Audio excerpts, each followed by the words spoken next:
That was such a nice, warm welcome. Thank you so much. I'm really excited to be here and a little bit nervous to be your first morning speaker. So I'm hoping to kick the day off with some inspiration. What's that? Oh, good. Thank you.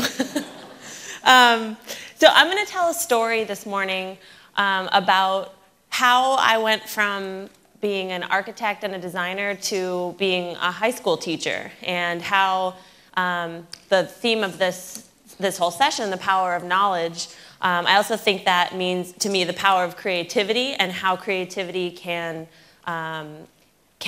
inspire a different kind of knowledge, and specifically what that means for young people and how we can use creativity and knowledge and design to excite the next generation and to create a new generation of really, really engaged citizens that have a whole variety of tools to make change in the world. So my story starts with this man. This is a guy named Dr. Chip Zullinger. He was referred to as Dr. Z. And I met Dr. Z via email about 4 years ago now. I had founded a nonprofit called Project H in 2008. And the organization was about 2 years old when Dr. Z emailed me. And our projects up until that time had been a lot of architecture and design projects that were in some way beneficial to the community, to society. They had pretty strong social implications, designed for social impact. So Dr. Z tracked us down. He had seen a project that we had done in Uganda, and he was the superintendent of a very poor and very underperforming school district in rural North Carolina. And he said to us, I've seen your work, I really believe in design and creativity, and I don't think that there's enough of it in public education. So he invited us to come to the county where he was the superintendent of the public school district. And at the time, I was living in San Francisco, which is, you know, big and cosmopolitan, and Bertie County is neither of those things.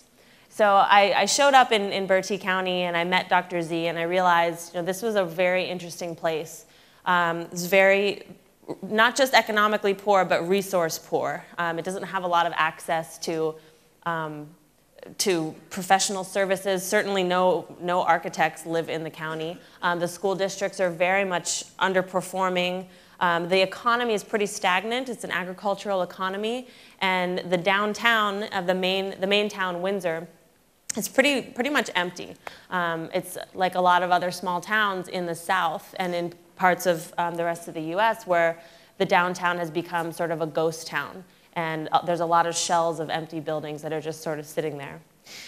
So I showed up with my partner, Matt Miller, who's also an architect, and Dr. Z greeted us, and he said, okay, let's get to work. Let's do some projects.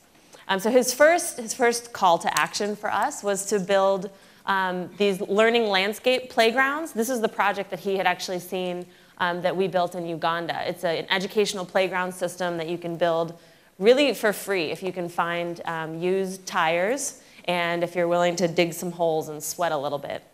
So for kids ages kindergarten to about 4th or 5th grade, this is a playground where you can play different kinds of games. We created about 50 different games so the kids can learn through activity and teamwork and running around and screaming and being a kid, and then also secretly learning math or science or foreign language at the same time. So we built 4 of these playgrounds with Dr. Z for the elementary schools. And then he said, oh, okay, that was great. Now here's 40 other projects that I would like you to do. So we did a renovation of some computer lab spaces for the high school because a lot of the students are performing below grade level. They're tested a lot to make sure that they're on track to get to the end of year test standard. And so they spend a lot of time in computer labs, but the computer labs are really boring spaces. So this is a challenge for us to make that technology, that tech-based learning more engaging and less of like a clinical sort of drill and kill, they call it, that kind of instruction. We also did this graphic design campaign. The school district, specifically Dr. Z, had found funding to put a free broadband internet connection in every home that had a student in the district. And for a rural county in North Carolina, this is a really big deal. Only about 8% of the population has access to high-speed internet. So for the school district to be the facilitator of a free connection for the county, both to each other, to other residents in the county, and then to the rest of the world was a really big deal. So we did this graphic design campaign and put these big blue dots everywhere just to get people talking, even if they were just saying, what the heck is that big blue dot? We wanted it to be a conversation starter around what the idea of connection could be. So we did these projects, and they were all really fun. They were, we got to build, we got to design, we got to work with some students and teachers, and obviously Dr. Z. But we realized that as designers, as working architects and designers who were working within a public school district, that's a really interesting intersection. There are not a lot of architects who get to have that kind of close contact with a school district and physically build projects that have an impact on the lives of the students and teachers. But also, B, that if we really wanted to be serious about working at that intersection between design and education, we needed to become teachers. And we needed to put design and this power of creativity that we really believe in, that needed to be in the classroom. There was a very acute need for the students who were unsuccessful in a lot of ways at the time. They needed a new way to engage with core subject content. And so we figured that design would be a great way to engage students in a different way. And then also, because design and architecture is so visible and physical, that we could produce projects for community benefit that would be seen by the community so that the community would see the school district and their youth as an asset in their future progress. So we wrote this curriculum called Studio H, and these 4 things in the middle: creativity, citizenship, capital, and critical thinking. As we got to know some of the students and the teachers, and as we personally, Matt and I, became very deeply attached to this place, we ended up moving there. These are the 4 things that we saw over and over again that the students really needed in order to be successful as young adults, and then also the 4 things that the community really needed in order to survive. Both the economic challenges of the county, and then also some of the very deep social and racial rifts between the white and black communities. These 4 things were assets that could potentially stitch the whole community together. So the Studio H curriculum was written on those 4 principles, but it has to fit within a public school structure, which is, as you might imagine, very bureaucratic, super rigid, and not the easiest place to inject creativity. So we wrote this curriculum as a 1-year program for high school juniors, so 11th graders. They're like 16 or 17 years old. And the basic idea was to teach design as creative problem solving, building skills as vocational training for jobs, and also just a more engaging way to learn through the hands. And then to work on projects that were initiated, researched, designed, developed, and built by students. And for those projects to be given to the community, to have a community benefit. And then over the summer, so this is 1 full year, and then over the summer was our construction phase, where we would go out and build this piece of architecture. So this is all in our heads. This seemed like, oh, that's an easy thing. That's not overly ambitious. The first day of school rolls around, though, and this is after we've gone through so many different layers of approvals and bureaucracy and paperwork and credentials and blah, blah. And so we get the curriculum approved, and then our students show up on the first day, and Matt and I realize that our training as architects has not prepared us to be high school teachers. We don't know what to do with a classroom full of teenagers. They're loud, they don't want to listen. It's 9 in the morning, we're hanging out in a barn with a bunch of wood and metal shop equipment, and they're just completely disoriented, and so are we.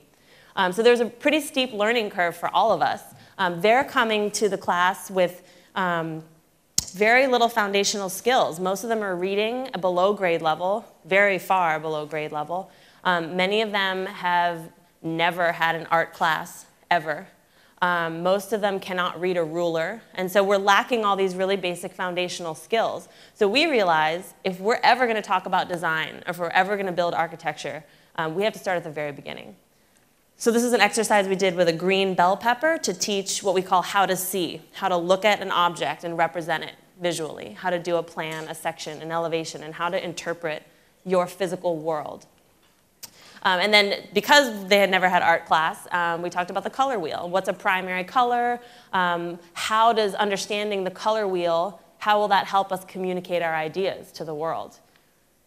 And then in the wood shop, how to not cut your finger off, how to read a ruler, and then now that you know how to read a ruler, how to read an architectural scale, how to draw something to a scale and then produce it.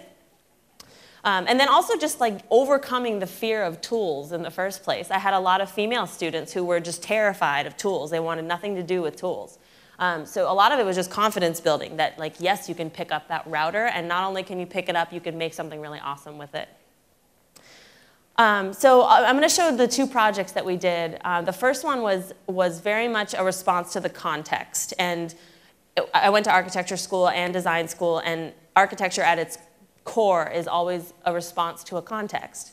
And so the context of Bertie County is that it's a big poultry industry. The biggest employer is Purdue, which is a very large-scale industrial poultry farming entity. So a lot of our students have chickens on their families' farms, and that's what they know. They know chickens, chickens, chickens, chickens, 500,000 of them on their family farm. So we wanted to say to students, this is the context, this is what we know, but what's another way to look at it? What's a different way to look at what we already know and to put a spin on it that's more positive and more better for all of us, not just in economics, but also in the well-being of these animals and how we engage with them. So we asked them to design chicken coops.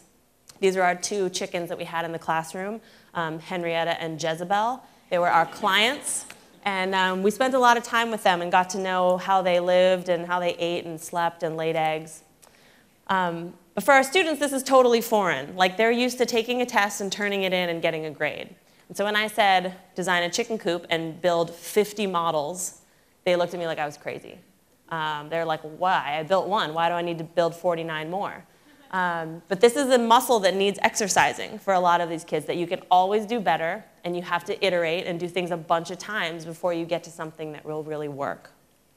So I'll show you the 3 coops that we ended up building that show this process.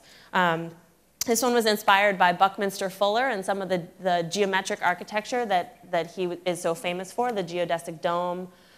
This student did a bunch of these really beautiful models and was just playing with like how you could take something simple, a flat piece of cardboard, and turn it into something pretty complex. This is the coop, the model that he wanted to build. And this one took us a really long time to figure out how to build it, because how do you make something that is bending and twisting like that, but is also going to stand up and be structurally sound? So that process of prototyping and doing something that totally fails and then having to fix it was really important for us as teachers and for them to go through also. So this coop, we had to raise this thing up into the air. It took the entire class to twist it and pull it and bend it into shape. And eventually we got it to look like the model. They learned how to weld. We did some basic structural MIG welding, and then used a rubberized roof paint to keep the water out, to weatherize it. And then this is the final coop that they built, and the team that built it. This was, I think, my favorite of the 3, because we really struggled through how to build this thing. We had this idea, it looked great as an idea, but all the learning happens when you have to go from the idea to the real world. So this was a really big adventure for all of us. The other 2 were also really cool. This was one where I took this photo, and then the model that they had built fell over, and it was sitting on its corners, the model, and they looked at it and they were like, oh, that's a lot cooler. We should build it like that. And that's what we did. It ended up being this really happy accident. This is the interior, the run space, so the chickens could go back and forth between the 2 boxes. And then the final coop. And then the other one was interesting because the students took into account not only how to design for the chickens, but how to design for the people who were taking care of the chickens. So it had these 2 big swinging doors so that you could access the roosting box and also the food and water area. So the last chapter of the story, the big project that we did, was that we did chicken architecture, and we felt like this was pretty successful, and our students had a good foundation. But we went into this thinking we're going to build something for our town. We're going to build something for our community, something that is architectural in scale and that contributes something to the landscape of this town. Unfortunately, we're having these conversations on the heels of a flood that destroyed the entire town. So for our students, they're wanting to build something new, but the town is thinking about how do we just build back and get back up and running.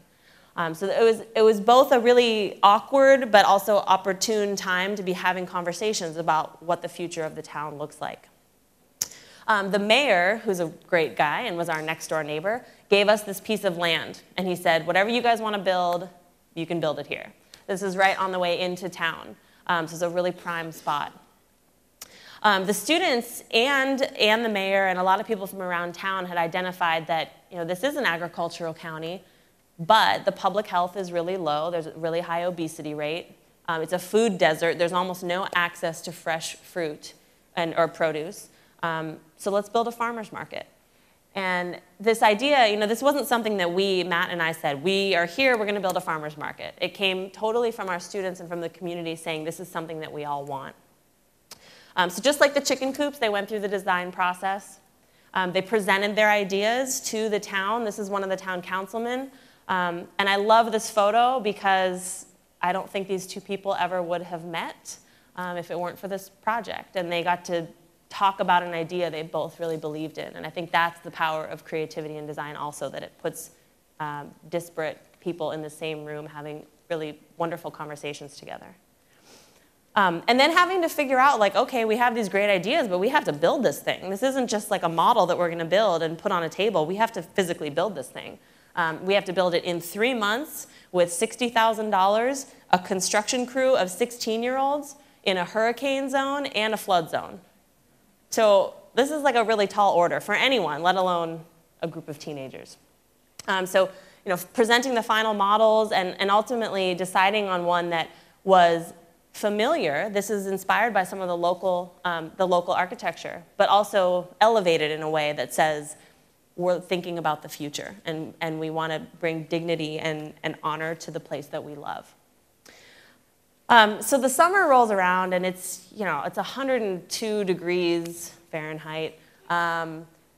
Everyone's like just excited for the school year to be over, and yet we have a 2,000 square foot building to construct. So the students showed up on site and they started digging. We laid the foundation.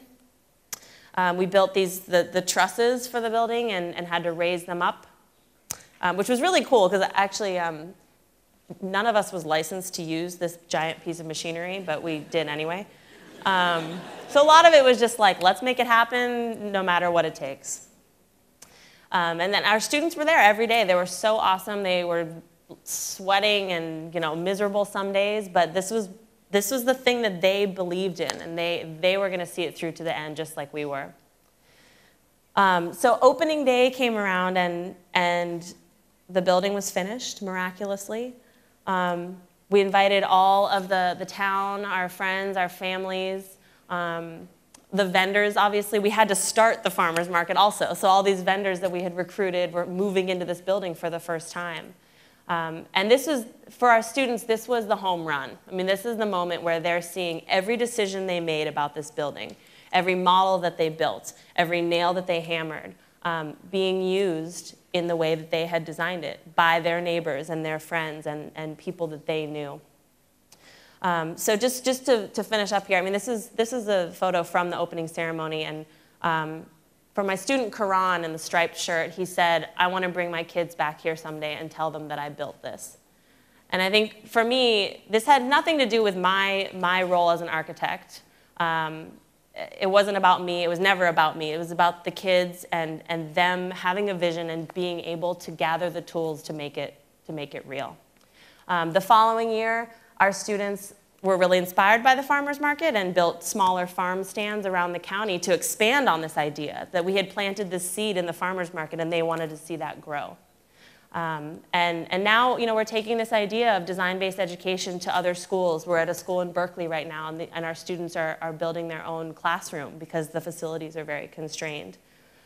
So my work has been a really big adventure in the past couple of years, and I owe a lot of it to Dr. Z to even have given us the invitation. But for me, this idea of the power of knowledge is really synonymous with the power of creativity. And that these three words, this is our motto, design, build, transform.